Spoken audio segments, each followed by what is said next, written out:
Okay, hello and welcome to episode number 4, part 2 on Facebook business pages.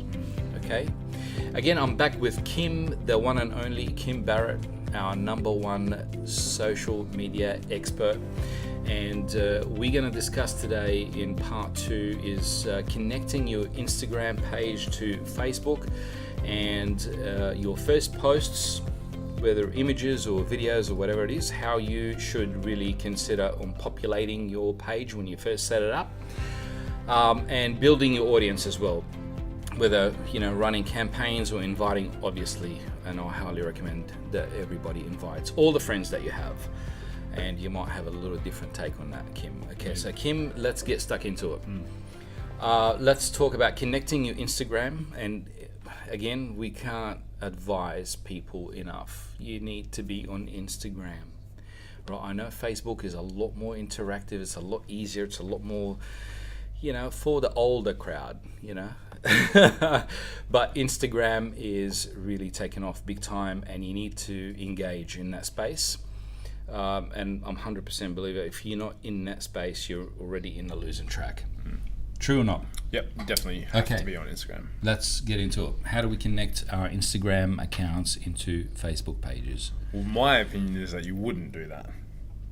Right, so I'm going to throw a cat amongst the pigeons. You might be on the other side of things. But for me, I think that each platform needs to be organically published too, for several reasons. And one of the first reasons is that an image should look different on Instagram than it does on Facebook. Right. You see how this is really good point for our audience here. This is how much you should know. We don't premeditate all of these podcasts. This is real information live to you, because obviously I wouldn't set myself up like that. Which is great, of course, because we have different views and opinions, but it's what works the best. And that's a really great point, because I've got all my accounts linked, my Instagram accounts and my Facebook accounts, and it's an excellent point. Yeah, so I like to, and it's the benefit that I have a full-time graphic designer. If I didn't, I might think differently, right? We have a full-time graphic designers.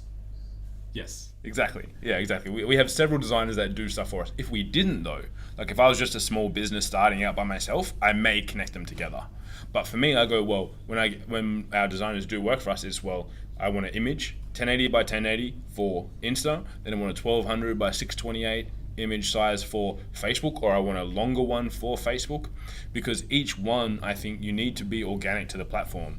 It's like me saying, oh, hey, I'm going to post all my videos onto YouTube and just share my YouTube link onto there. Like, that will work in some cases, but not if you want organic traction on Facebook. You need to post your video directly into Facebook. So I think that you should, unless there's a specific reason or you're super short on time, I would be recommending posting organically to each platform with that in mind. You know what? This is brilliant. This is something as well that I personally overlooked. And, what jumped out at me as soon as you said that is that I stopped. I don't always share from Instagram to Facebook, because I'm thinking, hang on, I've got sometimes the same people on Instagram and Facebook. You don't want to piss them off and, double the content. It's the same image there, the same image. Then people will stop going to your Facebook, or vice versa. You'll think, well, you know what? I'm just going to follow one account, because, whatever goes on here ends up on that page, and vice versa. Great point, Kim, but that's why I started changing it up a little bit, so it has a different look and feel and flavor. But 100%, you're on track there with that, and you should populate your Instagram page. So is there any benefit at all, since we're on the topic here, to anyone connecting their Instagram to Facebook?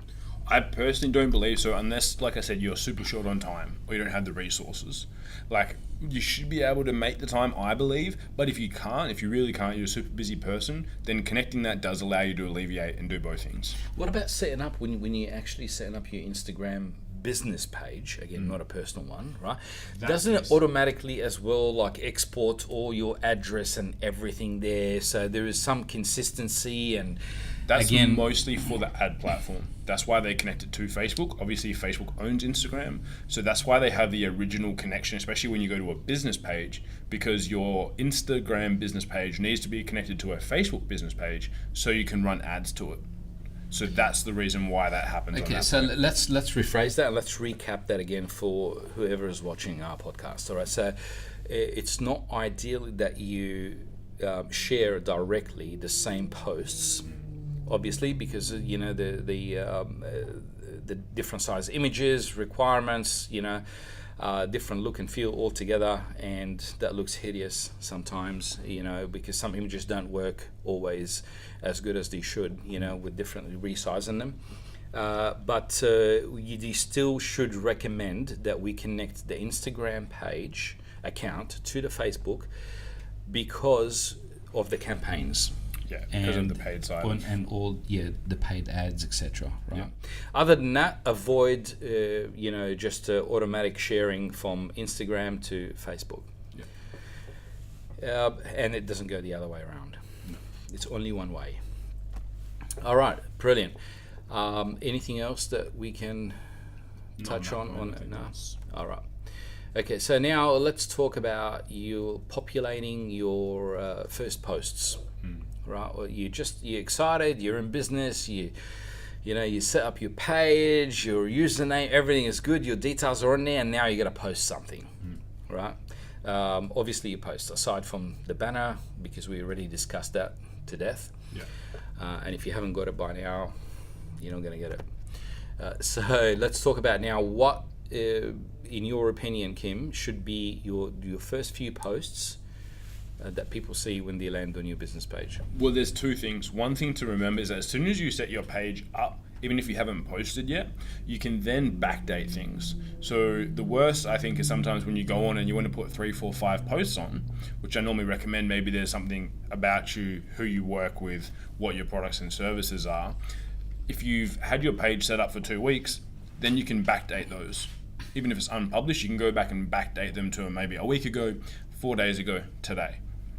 Versus you don't want to bombard people in the first post and going, I'm just going to drop like 4 videos or 4 photos in one go. I'm just going to, right now publish 20 photos. Yeah, exactly. That are really cool. And that's all the 20 photos I've got. Yeah, exactly. It's done. It doesn't work that way, obviously, right? No. But you really want to start populating your page slowly and just put some really good content, and because first impression, right? Yeah. It's the same thing with your business page on Facebook. Same thing with, when you say hello to someone, shake someone's hand, say hello. It's always the same thing, right? First impression, always the best or the worst, right? Exactly. So again, what consideration people and small business owners should pay attention to when they're posting images, for example? I think the most important thing is to remember, it's like, what does the consumer want? Like, what do we want to see when we go there? Like, for example, in the last episode, we showed the Rambler on Swan as an example. It's like, well, if I go there, I want to see pictures of the view and the food. That's all I want to, like, I don't really care about anything too much else, right? So same thing when people go there, what do they want to see? And then depending on your page type, remember that you're going to have your first video at the top, if you have videos, and then you're also going to have your most recent 3 images at the top as well, sitting there. Makes a lot of sense. So if it's a restaurant, I want to see food. I want to see really good looking, delicious, yummy food in my face. I don't care about the chairs. Well, I don't care about people going, you're doing whatever, that's cool. And you need to have that, events and lifestyle, whatever. Yeah. But, I really need to see delicious food, right? And that's how people make their choices now. If I go there, if I scroll through, I've been to restaurants several times with people, and they pulled out their phone and said, can I have this? Like from the Instagram or from Facebook. It's like, I want this. Like, what is that? Where's that on the menu? Yeah. You're like, oh yeah, that's this one. Oh, cool, great. Order me that. Absolutely. Yeah. Yeah, we're extremely visual, know, and we become more visual as we go on. Okay, so now let's talk about video content. What sort of video content? Let's give people here some ideas and tips on what sort of videos you should start posting. Like, I'm a big believer of just saying, nothing. Look, I liked polished stuff and Hollywood, post-production, blockbusters and whatever, and your campaigns, that's really stands out. It's stylish, it's good, it's well done. You've invested the money, you've got professionals doing that. But I'm also a big fan of just normal, natural, straight out footage, with your iPhone or, I think it depends on the business and the experience, because the other thing you've got to remember is that Facebook is almost like a TV channel now. So if you put something on there, like, would you put that on the TV? Would you put that on a TV ad? That's what I always think about now. Really, these days. but I like to keep it real too, Kim. But You know what I mean? it doesn't have to be. You know, it doesn't have to be really that bad. If it's really bad and you've got a crappy phone, I mean, look, these days any freaking. No, but if you wouldn't put it on a TV ad, why would you put it on Facebook? If you wouldn't put it on your TV ad, okay, so because I can't really. No, I don't know if I agree with you on that, Kim, because I can't take I can take a really good video with my phone. Yeah. Right. It could be just a touch shaky or something like that. Not necessarily it's TV worthy, right, or broadcast quality, but it's still a pretty good video. Yeah. But if it's going to be seen by 100,000 people on Facebook or 100,000 people on TV, why would you change? What would be the difference? Well, because, what about then not every small business or not every person that's just starting a business is real whiz with using the phone and pays attention to all of that. So there's certain things that I agree that you should really pay attention to, which, obviously that don't show any crappy stuff or, don't take the video of messy places in between or, pay attention if there's a rubbish bin there or fire extinguisher in your shot or whatever. But if it's a little bit shaky or you haven't really mastered the art of video with your iPhone, it's not a big deal, I think. What do you reckon? But that's the difference. It's like if you would put it on Facebook and you're happy for 100,000 people to see it there, why aren't you happy for 100,000 people to see it on TV? Okay, well that's really okay. That's a good point because I mean, do you really see? I've seen a lot of videos that I've got 100,000 millions, but it's excellent content. We just captured it right there and then. It's but then you put that on TV. It's good, whatever. Well, no, because it's not broadcast quality. I think we've got a misunderstanding here. You're right, because when you say TV, I'm thinking of broadcast TV quality. Like that's what I'm saying. It doesn't have to be, and not every business that's just starting out. It doesn't have to be broadcast quality. But if you wouldn't put it on a TV ad, you shouldn't put it on Facebook. I see what you're saying now. All right. That's Channel 9 calling. They're like, hey. That is true. What are you talking about? What are you doing? All right. Okay. Excellent. So, in short, I think we're talking about the same thing. There was just a little bit of misunderstanding there. The video should be good enough. Yeah. So I think for your audience, not broadcast quality. Yeah, like it doesn't have to be that you've got someone snapping go and you don't have to be completely mic'd up, etc. Or an $80,000 camera or anything like that. Okay. But if the message and what you show you wouldn't put on TV, you shouldn't put on Facebook. Like if you weren't happy for someone to show that about your business. Okay. All right. If you don't want your business to, it's how you project your business to your audience, right? Yeah. Okay. Perfect. We're on the same page then. Yeah. All right. I was stressing out a little bit there. Okay, fantastic. So how many, for people that are just, again, this is purely for starters, right? People that are setting up their pages for the first time. I've set up my page a couple of weeks ago. How many images, how many videos, how many posts that... because you know what, people panic. I've seen people that do you just want to make it look like that page established 10 years ago. So they end up putting a lot of stuff on their blogs and links and all sorts of videos and photos. It's really that's like how long is a piece of string? Like how much should you put on there? Because I think the thing to remember is how much can you consistently put on there? Because what can you load up now? It doesn't matter. But if you can't then put anything on for 6 months, there's no point. Like if you can put on 3 pieces and you put on 3 pieces a week, happy days, only have 3 pieces or 6 pieces if you're showing 2 weeks of a page being alive. But if you can't consistently put out content, it doesn't matter. You could put 100,000 on there for the last 5 weeks, but if you can't do it going forward, it doesn't matter. It's not a race. It's not, you don't need to get into a frenzy where you're thinking, oh my God, I just set up my page, but I need to put, 100 different posts on there. No, it's more about what you can do consistently. Yeah, so if you can only put 1 a week, put 3 on and then put one a week on each week, but you have to be consistent. The downside to that is I see people to get really excited and they post all their best images first and then they run out of all the cool images and then they end up with all these crappy stuff. And they haven't posted anything since 2017. Excellent. All right. I think that's enough on that. Now we're talking about building your audience and inviting friends. Again, I think we might have a different view on that. And I believe if you got a personal account and you got friends on there, whether you got 100 friends and you're not really popular, or if you're really popular like me, you got thousands, right? I'm sure I know every single one of them, all my Facebook friends intimately.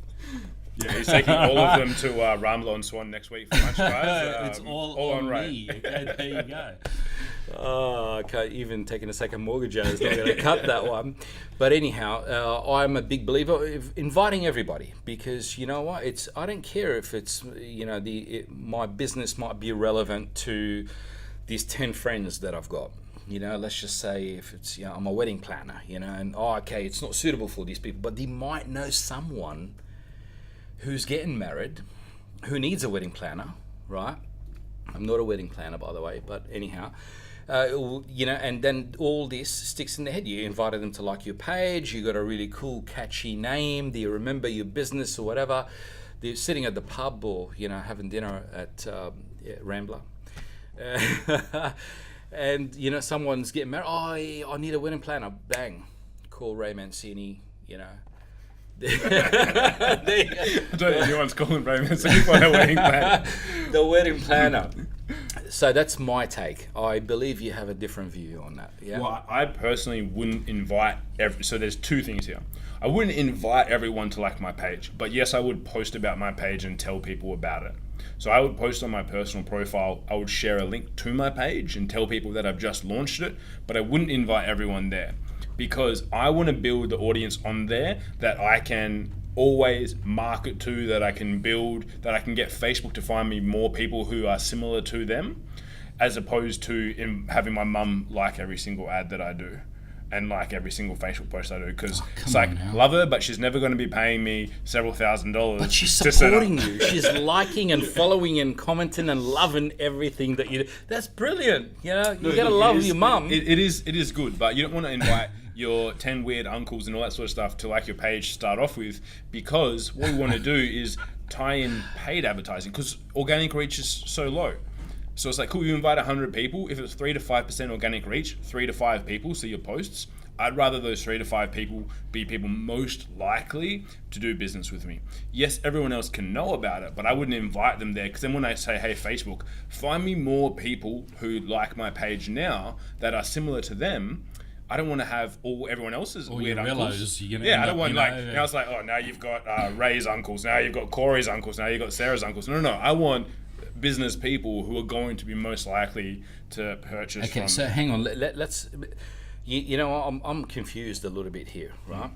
And I hope I'm not the only one that's confused listening to this, but shed a little bit of light on this here. When you talk about, if you invite all your friend list to like your page, that could have a negative impact on your ads that you run.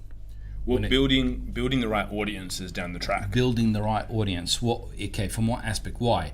What does Facebook do when you start inviting, or you've got a particular demographic on your... Can't tell you that. It's high level secrets. Come on now. So think about it like this, right? If you have people engaging and liking all your posts, let's just say it's all your parents, friends, family, etc.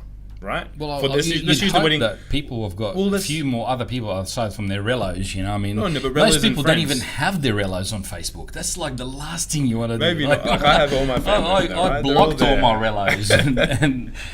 But let's think about. So you've got. Let's just say, okay, you've got your partner, like you've got your fiance, you've got some friends and family, and you invite all of them to like your page, and they all like your post in support of you. Now, if I go to Facebook and say, hey, Facebook, I want to build an audience of all my page engagers, more people, right? I want to build an audience of everyone that engages with my page. You're creating a campaign to get more people to like your page. Yeah. But the audience that I choose is people that are engaging with my stuff. But you can actually select any audience that, Yeah, but you don't know, like you're just starting out, so you don't know yet who the ideal audience is to target. So this is for people who have no idea how to target a particular audience. It's for everyone, because if you build a list of audience of people who engage with your stuff, and then you go, hey, Facebook, find me people who are similar. If they're not ideal to start off with, they're going to find you the wrong audience to build. Okay, autopilot kind of, set up an ad, Yeah, okay. so it's like find similar people, whatever. Yeah, so if you build an audience that is targeted to start off with, then Facebook is going to continually find you people like that. Okay. So it's like if you're a guy and you want a girlfriend who lives in Australia who is blonde and goes to the beach, but you're inviting people who live in Africa and don't go to the beach to your page, right? These are not going to match up, right? You're not going to find the blonde bikini clad girl who goes to the beach if you're only marketing and you're bringing in an audience of people who live in Africa. Very different audience. No comment from me on that, but anyway, moving right along. I'll stay right away from that. But life is much better that way. So anyhow, okay, so in short, Kim, how many, okay, I've got 100 friends. 10 or 15 of them are my relatives. All right, 20 or 30 of them I know from school or whatever, from yoga classes, blah, blah, blah. And the rest I've just accepted their Facebook requests because I just, want to look popular. How many of those people and who I should send an invite to like my page? I would invite anyone that you think it's relevant to. But how do you know? So I've got I ended up with a lot of people on my Facebook. How do you know? It's a really manual process, and now you're going to make it more manual. You told me you knew everyone on Facebook. Well, no, I'm talking about other people. No, so think about if you don't know them, don't invite them. Don't be that guy. Same as a Facebook group. Don't be the guy that adds everyone to a Facebook group. No one wants to be that guy. No, I don't. Yeah, don't be that guy, okay? But think about, if you know people, even if it's 10 people out of 5,000 followers, invite the people that it's most relevant to, then share your page to your personal profile. Say, hey, I just started this page, Ray's Wedding Emporium, will I help you set up your wedding? When you have that, then they can choose to like it if it's relevant to them. Versus you saying, I think it's relevant for you. Because if you add me to a page of Ray's Wedding Emporium, I'm like, Ray, I ain't getting married at the moment, mate. Take it easy, take a chill. And you probably get pissed off. Yeah, right. So you don't but that's perfect because you know what? You'll remember that Ray Mancini now. No, so don't go to that guy. He's just going to invite you to his page. He's going to add you to his wedding group. Don't do it. Okay, fair enough. So I think share it out there so that they can choose themselves. But then add the people you know it's going to be relevant to. So if you go, oh, cool, these guys just got engaged, I'm going to invite them to my page.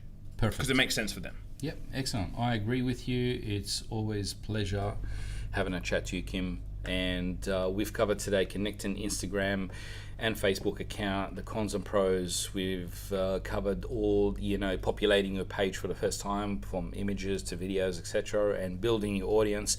It's a great session. I'm not sure what we're going to come up with for our next episode, but this is something that you should look forward to. Let's wrap it up, and thanks again. Thanks for having me. Okay, goodbye.